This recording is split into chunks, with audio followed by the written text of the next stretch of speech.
Et après, numéro 13, la lumière éclaire le temple.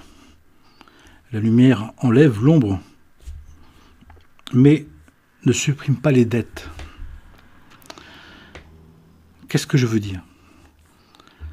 Savons-nous que quand on fait une prière, quand on s'adresse à Dieu, quel que soit, encore une fois, le nommé qu'on préfère, qui est juste une manière d'accepter de parler à la divinité, nous lui demandons par nos prières qu'il fasse la lumière, qu'il mette de la lumière, qu'il nous éclaire, que son esprit de vie, son esprit saint, sa lumière, sa vérité, la conscience soit éclairée par sa présence.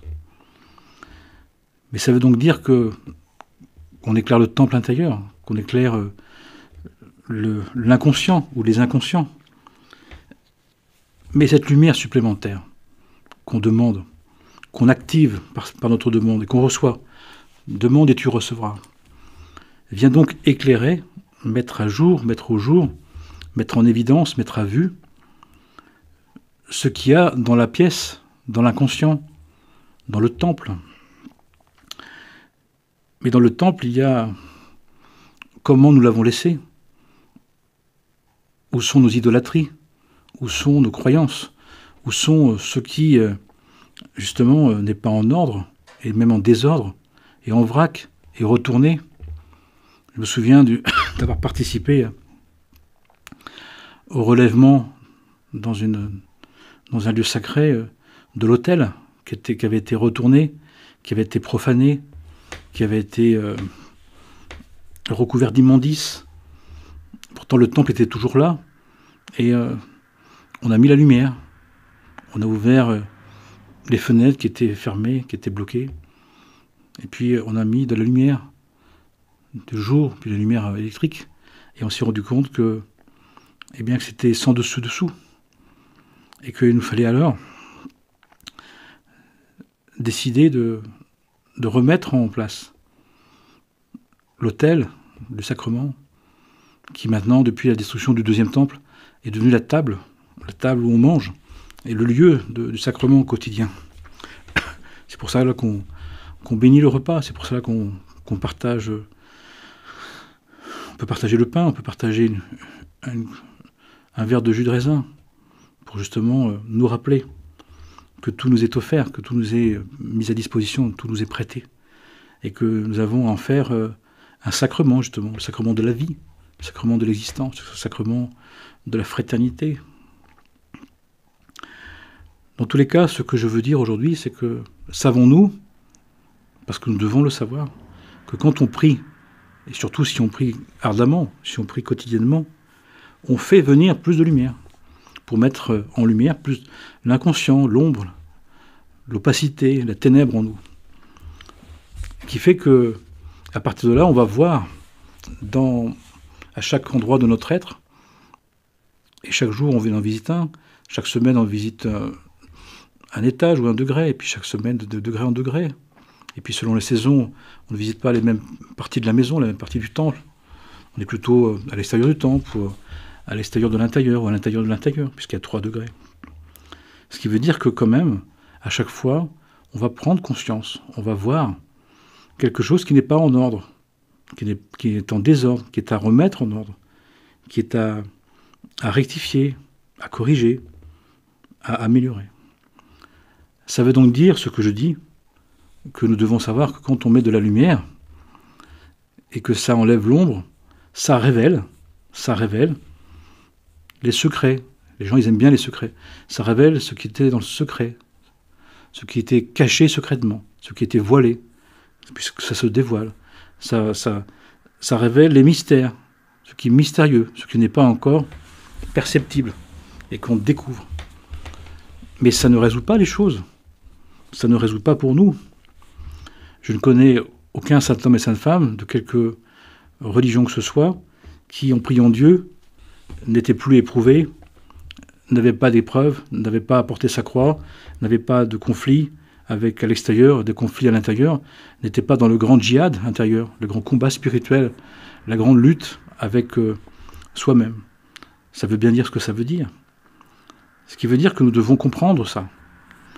Pourquoi nous devons le comprendre? Que d'appeler le divin, de prier Dieu, qui est nécessaire, qui est fondamental, c'est pour mettre de la lumière, pour nous donner de la prise de vue, pour éclairer, pour nous montrer les choses. Mais ensuite, ça veut dire que on aura à gérer ce qu'on découvre. On aura à se repentir, on aura à expier, à réparer, à corriger, à rectifier, à demander pardon, à voir ce qui est irréparable, et de demander pardon, et ce qu'on peut réparer, ou qu'on doit essayer de corriger, et ce qui était encore bon et qu'on doit purifier, nettoyer, sanctifier. Donc tous ces degrés-là, qui nous permettra au fur et à mesure, d'intégrer de plus en plus que se rapprocher du divin, c'est pour justement construire l'être intérieur, l'intériorité, pour placer dans l'intériorité les différentes parts du temple, du Saint-Temple intérieur. Ne savez-vous pas que vous êtes des temples? Que votre corps est le temple divin? Vous ne savez pas que vous êtes des êtres divins, qu'en vous, cherchez en vous, le royaume est en vous, est en nous, en chacun de nous.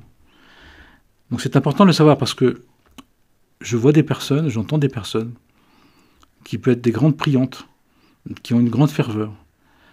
Mais étonnamment, elles ont oublié d'appeler l'Esprit Saint, l'Esprit de vie, l'Esprit de vérité, l'Esprit divin, en tant que chrétien, le Christ, l'Esprit de Dieu, en appelant à vouloir se sanctifier, être déifié, être christifié. Ça veut donc dire que ça va mettre à jour en nous des chaos, des désordres, des difficultés, des fragilités, des faiblesses, des tendances, voire des mal-être, voire des handicaps physiques, psychiques, relationnels, sociaux, religieux, spirituels, matériels, financiers, psychologiques. Et étonnamment, les personnes sont dans l'idée qu'en priant Dieu, plus rien ne va se passer, que tout va être corrigé sans eux, que le divin va faire le travail, que le divin, en l'appelant, c'est comme on disait, déjà je te prie, maintenant je te prie de faire le travail spirituel à ma place. Et le divin de dire, je ne t'ai pas créé pour que je fasse à ta place ton travail spirituel, je t'ai créé pour que tu fasses le travail spirituel de te sanctifier, de te diviniser, de te rubifier à partir de l'adhésion à la volonté divine. Ce qui fait que ça doit être très clair par rapport à ça.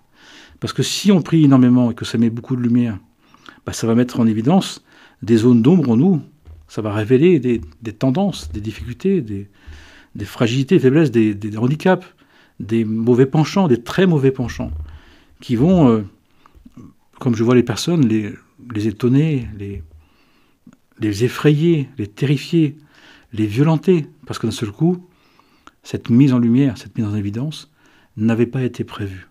C'est pour ça d'ailleurs que dans la tradition qui se transmet dans les écoles, dans les religions, dans les écoles mystériques, l'école initiatique, l'école des mystères, des écoles fraternelles, il y a toujours un travail en commun, il y a toujours un travail avec un accompagnateur, il y a toujours un travail avec jamais seul, en tout cas jamais seul.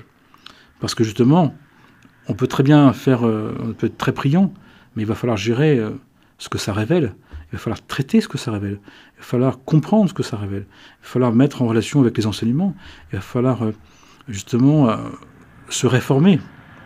Et parce qu'une fois qui est remonté ou mis en évidence un biais de caractère, un défaut, un vice, une problématique, et après il faut la gérer.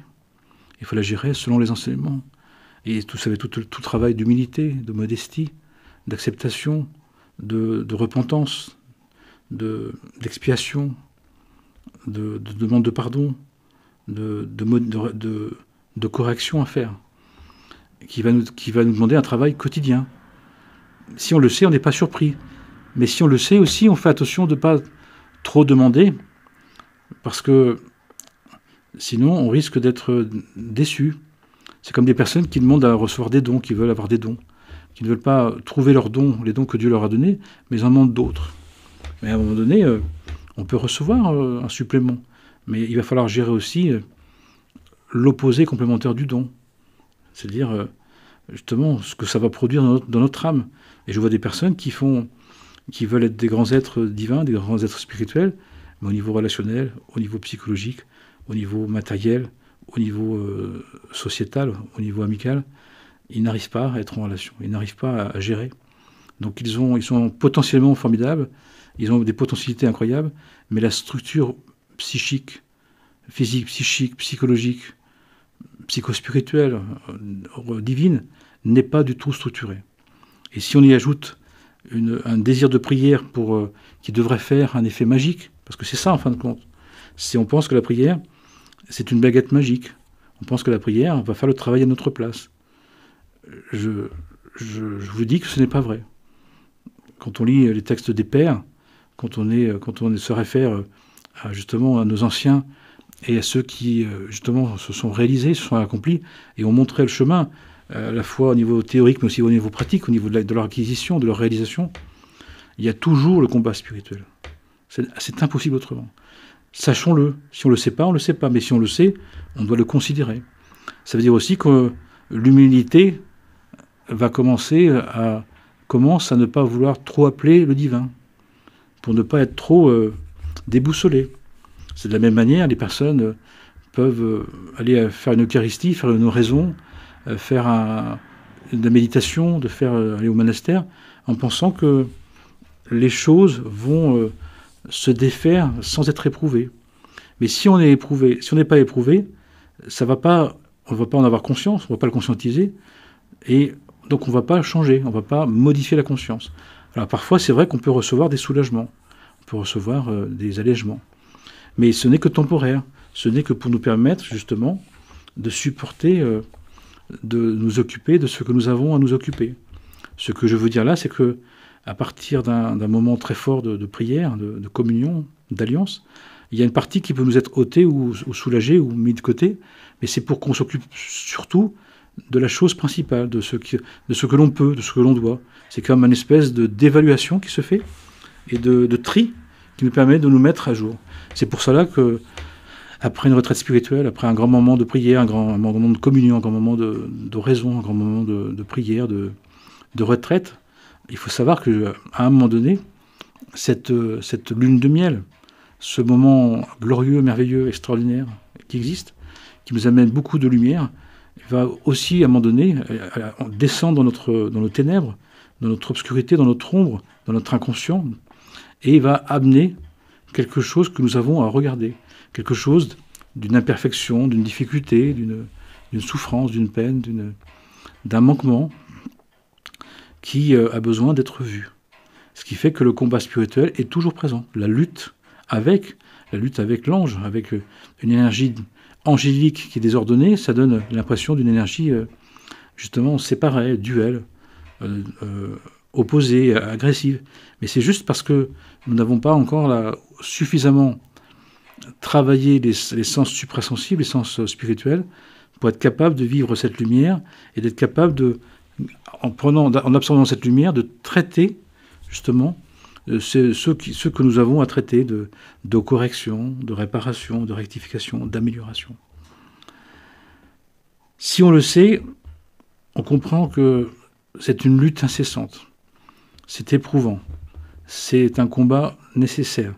Parce que la seule manière de s'approprier consciemment les choses et de le devenir, ça passe par une confrontation, ça passe par une lutte. On ne peut pas se perfectionner, on ne peut pas se fortifier sans être en lutte, sans être en conflit. Pas en guerre, Dieu préserve. Mais il faut savoir. Et le quotidien est fait justement pour nous éprouver. Même si on le choisit, ce quotidien, c'est tant mieux si on peut choisir. Mais la relation, les situations, les circonstances, ce qu'on veut faire, ce qu'on doit faire, est fait pour justement nous permettre de travailler sur nos défauts, sur nos difficultés, sur nos vices, sur nos immoralités, sur nos débauches, sur nos idolâtries, qui peut s'exprimer de manière habituelle, de base, par 4 défauts principaux qui sont le défaut de la paresse, le défaut de la tristesse, le défaut de la colère et le défaut de l'orgueil, qui sont vraiment les 4 murs détruits, les 4 murs en ruine de la conscience. Donc nous devons absolument travailler par rapport à ça. Mais qui fait que, à chaque fois qu'on prie, la lumière enlève de l'ombre, enlève finalement de l'inconscience à ce que nous étions, mais à jour, mais au jour, mais en évidence. Et ça veut dire qu'après, nous devons nous en occuper. Et nous occuper sérieusement. Ça, vraiment. Si on le sait, on n'est plus gêné de ça. Si on le sait, on comprend que c'est tout à fait normal. Si on le sait, on sait que le travail spirituel, l'activité spirituelle n'est pas tranquille. Elle est éprouvante. C'est pour ça qu'on doit s'y consacrer. C'est pour ça que ça nous demande de le vouloir, de le décider, de le désirer. Parce que si on se met à prier, parce qu'on aime bien, parce qu'on veut faire comme les autres, parce qu'on nous l'a dit, parce que c'est bien de prier, mais qu'on ne comprend pas ce que ça produit dans notre vie, on va être très surpris. Les personnes sont très surprises de voir que ça fait remonter des choses qu'elles connaissaient, des choses qu'elles avaient entrevues, et des choses qu'elles ne connaissaient pas, et surtout des choses qu'elles ne voulaient pas voir. Parce que si notre âme divine a une intensité aussi redoutable dans le désir de Dieu que notre ego, notre âme animale, dans le refus de la vérité, eh bien, quand on commence à prier, ça peut mettre à jour des situations, ça peut mettre à jour des comportements qui finalement nous étaient cachés, nous étaient voilés, qu'on avait mis de côté, qu'on n'avait pas voulu voir, et pourtant qui sont bien présentes.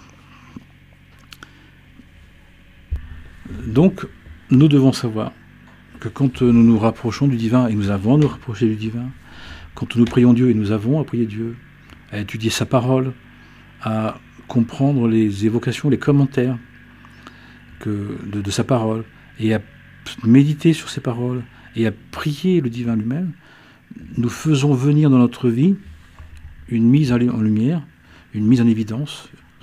Certains parlaient d'une inspiration, d'une imagination, d'une inspiration, d'une prophétisation, d'une prise de conscience qui est nécessaire et qui est normale.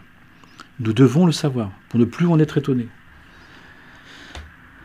Parce que si on commence à picorer, comme les personnes font, un peu dans toutes les formes, et qu'on fait un composé psycho-spirituel, religieux, de croyance, et qu'on est actif parce qu'on aime ça. Et il faut savoir que même si notre âme divine aime, elle aime ça, elle veut justement qu'on mette en évidence les défauts de l'âme animale, les difficultés, ce qui l'empêche d'être conforme aux lois divines, d'être plus proche encore des lois divines. Le seul désir de notre âme divine, c'est d'être encore plus auprès du divin, et donc de se conformer à sa volonté, et donc de supprimer, de rectifier, de réguler, d'améliorer tout ce qui est nécessaire pour que l'on puisse vivre cette teneur de l'être sans être effondré, sans être désordonné, sans être bousculé. Mais ça veut quand même dire que une autre part en nous, la part en nous qui est plutôt liée à la personnalité, cette partie de l'âme animale, cette partie de l'âme animale ou de l'âme naturelle, avec son versant égotique, qu'on appelle l'âme animale, qu'on appelle l'ego, elle peut être en difficulté. Il peut y avoir des secousses. Et le problème, c'est que ça peut engendrer, et je le vois, des personnes qui, entre de grandes prières, de grands moments de prière, de méditation, de fraternelle, vont commencer à s'apercevoir qu'il y a quelque chose qui, en eux, se met en évidence. Et au lieu de prendre conscience que c'est tout à fait normal, le pire du pire, c'est qu'ils vont commencer à accuser les autres. Et là, le problème, c'est que tu seras jugé comme tu juges ton prochain, mesure pour mesure. Ce qui fait que si on active de la prière qui met de la lumière sur notre ombre, dans notre inconscient, dans le temple, et que ce qu'on voit, ce qu'on perçoit qui n'est pas en ordre, qui est même en désordre, qui a besoin d'être rectifié, d'être nettoyé, puis replacé, on le conçoit comme quelque chose, on ne le comprend pas, et qui fait que le désagrément qui vient entre deux grandes prières, deux grands moments, parce que cette lumière plonge dans nous et vient révéler des choses qui ne vont pas, des choses qui sont désaccordées, des choses qui ne sont pas à leur place, et qu'on ne prend pas compte, et qu'en plus, on accuse les autres, comme si finalement ils étaient la cause de ne pas rester dans cette espèce d'ambiance mystérique, d'ambiance sublime, d'ambiance de louange et de prière, et qu'on n'a pas compris, et qu'en plus on condamne et on juge, bien, ça va faire une chose, c'est que ça va amplifier encore plus la confrontation à des parts de notre inconscient bien refoulées, bien oubliées, bien négligées, qu'on plaque, qu'on colle, qu'on balance sur les autres, et qui font que, en le balançant sur les autres, ça devient, à un moment donné, non plus une épreuve, mais ça devient une très grosse épreuve. Non plus un empêchement, mais une fin de non-recevoir. C'est-à-dire une aggravation de l'épreuve, puisqu'au lieu de prendre en compte que c'est notre désir de Dieu qui a mis en lumière une part de ce qui en nous n'était pas encore dans ce désir de Dieu, pas suffisamment, pas encore, pas du tout, et qu'on a projeté sur les autres, ou le monde, sur la vie, sur telle ou telle personne ou telle situation, c'était à cause d'eux qu'on ne restait pas dans le sublime, c'est qu'on n'a pas compris. On n'a pas compris que il fut soir, il fut matin, premier jour. La création a été faite de manière polaire, polarisée. Homme, femme, blanc, noir, nuit, jour. C'est-à-dire haut, bas, gauche, droite, devant, derrière. C'est-à-dire que c'est inévitable qu'après un moment sublime, cette lumière qu'on a été chercher, à laquelle on s'est connecté, descend en nous, dans notre conscience, et vient faire son travail, c'est-à-dire d'éclairer notre intériorité, d'éclairer la terre intérieure, la terre sombre, pour mettre à jour des pépites, des perles, des diamants. Mais ils sont recouverts de beaucoup de choses qu'on doit nettoyer, se purifier, se nettoyer, se purifier, se rectifier, se bonifier, pour justement mettre à jour. Mais ça veut dire qu'on doit en prendre compte. Mais on doit prendre en compte l'état brut, l'état brutal, l'état de désordre, l'état en attente, l'état de jachère que nous trouvons. Et surtout pas en accuser ni les autres, ni Dieu, ni nous-mêmes d'ailleurs. Mais simplement que c'est tout à fait normal. Donc sachons-le. Parce que si nous avons l'idée, comme certains et certaines l'ont actuellement, qu'à partir du moment où on prie le divin, il ne nous arrive plus rien d'épreuve, que tout se passe bien, que tout est supprimé, qu'on doit être dans un état de paix qu'on confond souvent avec la tranquillité. La tranquillité, c'est pas la paix. Les personnes disent, mais si je suis tranquille, je suis en paix. Non, la paix doit exister. La paix, elle existe au beau milieu du chaos. Si au beau milieu du souk, du chaos, de l'épreuve, des désagréments, des difficultés, vous n'êtes pas en paix, c'est que vous cherchez juste à être dans une tranquillité, mais vous n'êtes pas dans la paix. Ce qui fait que cette tranquillité-là, elle est factice, elle est temporaire, elle est légère, elle ne suffira pas. Si on le sait, on en tient compte. Si on le sait, on va faire attention. Si on le sait, on ne va pas être étonné.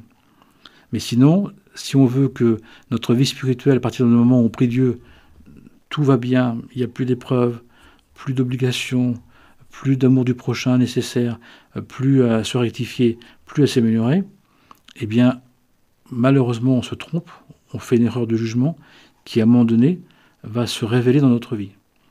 Et souvent, comme on a une certaine forme de résistance, on cumule les épreuves qu'on a réussi à mettre de côté, à mettre à l'écart, de ne pas regarder, de ne pas tenir compte, et ce cumul, à un moment donné, eh bien, vient nous foudroyer, vient nous mettre un coup de pied aux fesses, vient nous mettre à terre, vient nous bousculer et nous dérouter, parce qu'on a mis de côté, justement, ce qu'on devait traiter. Puisque généralement, le médisant en nous, le calomniateur en nous, le débauché en nous, l'idolâtre en nous, l'orgueilleux en nous va vite trouver un coupable, ou va chercher vite un coupable dans cette vie, dans les précédentes vies, avec ses parents, avec ses amours, avec ses amis, avec ses enfants, je le vois avec ses grands-parents. Les personnes sont dans une forme d'accusation spontanée, d'agressivité automatique et de médisance habituelle, compulsive. Mais tout ça, même si ça fait du bien à un moment donné, même si ça marche, entre guillemets, à un moment donné, ça ne fait que repousser, rejeter, m'écumuler les épreuves de prise de conscience de nos défauts que nous avons à traiter. Parce que nous sommes venus quand même pour ça. Nous sommes quand même venus pour que l'âme divine puisse prendre conscience de ces erreurs, de ce qu'on appelait les vices, on appelait les défauts, les manques de comportement, les manques de bonne attitude, et pour justement nous apprendre à nous maîtriser, à nous rectifier, à nous bonifier. Et ça, c'est le grand travail spirituel que nous avons à faire. Donc je souhaite à chacun et chacune de le savoir, pour ne plus être surpris que d'appeler le divin, c'est actif. Oui, d'appeler le divin, eh bien, c'est de me demander à mettre en lumière son inconscient, son temple intérieur, de mettre de la lumière sur ce qui n'est pas conforme, sur ce qui n'est pas juste, ce qui est à ajuster, ce qui est à repositionner, ce qui est à replacer, mais aussi ce qui est à supprimer. Si on le sait, on ne peut plus être inconforté par ça, on ne peut plus être surpris, et on ne doit plus l'être. Sinon, on est dans une ignorance et dans une inconscience qui risque de nous coûter cher. Et encore une fois, je vous rappelle, on ne doit pas travailler spirituellement tout seul. C'est très très dangereux, parce qu'on peut se leurrer, on peut se la raconter grave, et le jour, et là dans les temps dans lesquels on est, les retours d'illusions, les retours d'idolâtrie se font sans attendre, se font sans délai, de moins en moins, c'est du direct live. Et ce qui fait après un moment très fantastique, parce qu'il y a un moment, on peut avoir un moment glorieux, un moment d'extase, un moment de révélation, un moment de communion avec le divin, d'alliance renouvelée. Si on ne comprend pas que c'est fait pour mettre à jour ce qui doit nous permettre maintenant d'être pris en compte, eh bien la descente aux enfers, après la lune de miel, c'est la descente aux enfers. Et à ce moment-là, les personnes sont très très mal, parce que finalement, elles n'ont pas anticipé, elles n'ont pas prévu, elles ne savaient pas. Donc elles sont extrêmement choquées de le savoir. Donc s'il vous plaît, soyez conscients de ça pour en tenir compte et pour faire en sorte d'être raisonnable. L'idée, c'est de faire la lumière qui nous permet d'éclairer suffisamment d'ombre, mais pas trop, pour qu'on la prenne en compte au fur et à mesure. C'est pour ça aussi que le travail spirituel est un travail qui est, on dit, un chemin long et court. C'est un chemin très très très long pour en un instant arriver à quelque chose de définitif. Mais la préparation, la répétition, la régularité, la quotidienneté, l'intensité, l'engagement est nécessaire pendant très très très longtemps. Sachons-le. Pour y aller mollo, il faut une vitesse de croisière qui soit raisonnable.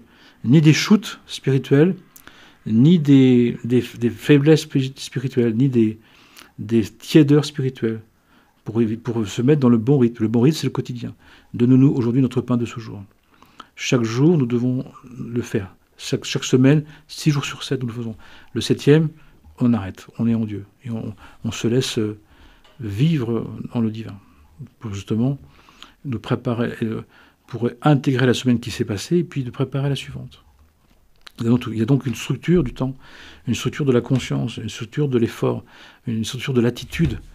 De la même manière, ça ne sert à rien de vouloir tout changer. Il y a des personnes que je côtoie, que j'accompagne, que je rencontre, qui veulent tout changer. Tous les jours, ils ont une autre chose qu'ils veulent changer. Ou alors, ils veulent tout faire. Généralement, ça ne tient pas. Généralement, c'est comme dans la parabole du semeur, c'est ceux d'un instant, ceux d'une période, ceux d'une saison, ceux d'un moment d'émergence, une espèce d'impulsion d'ego. Bien évidemment, ça ne peut pas suffire, puisque c'est comme l'ego, il ne veut que du plaisir, et bien dès que ça devient du déplaisir, ils arrêtent de le faire. D'où l'inconstance. Inconstance qui mène à de la mélancolie, de la tristesse, de la peine, de la haine, de la souffrance, de la médisance, qui est les conséquences, bien évidemment. Que le Saint-Nom divin nous bénisse, nous guérisse de notre ignorance, qui peut être le seul péché, s'il y en a un, et qui fait qu'on a complètement oublié le fonctionnement divin, qui fait qu'on pense que la seule bonne volonté qui pave l'enfer, eh bien, pourrait suffire. Eh bien non, ça ne peut pas suffire. Il y a une manière de faire, il y a un fonctionnement divin à respecter et à tenir compte des enseignements pour les appliquer, parce que sinon, eh ben, on ne peut pas tenir. Et à un moment donné, eh bien, on peut avoir un dévoilement de soi, une prise de conscience, une mise en évidence, mais qui est tellement insupportable que les personnes, ils sont sous le choc, donc ils repoussent, déni, colère, ils repoussent, ils refusent, et puis ça va revenir après, puisque ça a été déclenché, dans différents secteurs de leur vie, mais de manière brutale, de manière agressive, de manière excessive, mais aussi directe. Et on doit éviter ça, on doit éviter d'être dans l'exagération, on doit éviter d'être dans vouloir un shoot spirituel, de vouloir un délire spirituel. Je vois des personnes qui ont tellement l'habitude, qui ont besoin d'émotions, qui veulent des émotions spirituelles. Mais ça crée des agitations, et ça crée des torsions, ça crée des douleurs, ça crée des souffrances supplémentaires qui n'ont pas lieu d'être. Amen et Amana, que la paix soit sur nous, en nous et tout autour de nous et entre nous, pour le bien de tous les êtres. Shalom, Amen, Salam. La paix, Salam.